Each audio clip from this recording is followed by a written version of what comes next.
L'Évangile.net est une plateforme interactive qui vous aide à lire l'Évangile selon Jean, une biographie du personnage central de la Bible, Jésus. Avec l'accès à des commentaires pertinents et des vidéos explicatives, l'Évangile.net vous aidera à connaître qui est Jésus ainsi que les fondements du christianisme. Téléchargez gratuitement l'application mobile l'Évangile.net sur l'App Store ou Google Play.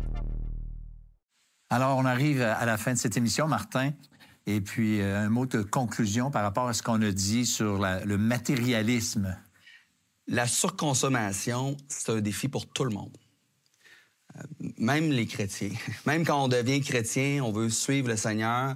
Pas parce que je suis rendu chrétien que je me contente de tout ce que j'ai tout le temps puis que je surconsomme jamais. Donc, c'est vraiment quelque chose qui concerne tout le monde.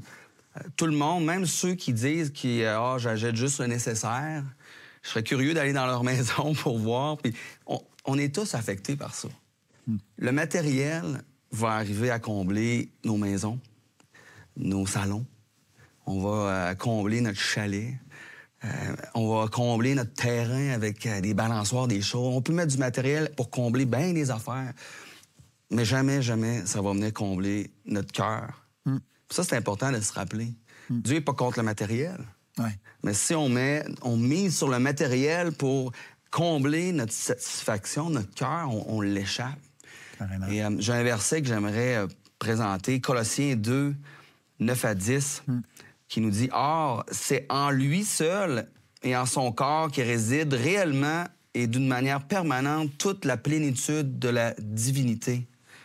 Dans la communion avec lui, vous participerez, vous aussi, à cette plénitude et vous atteindrez votre plein épanouissement. » On parle ici de Jésus-Christ, qui est Dieu, en fait.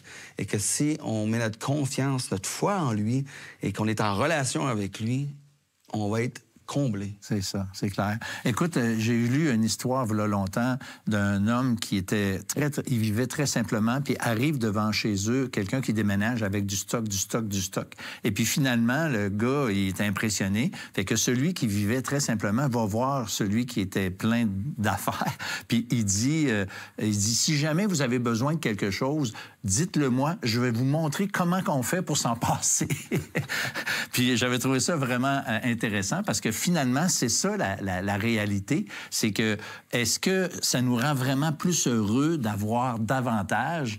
C'est sûr que la réponse, c'est non, d'une façon absolue, mais il y a des plaisirs de la vie qui sont pas interdits, qui sont corrects.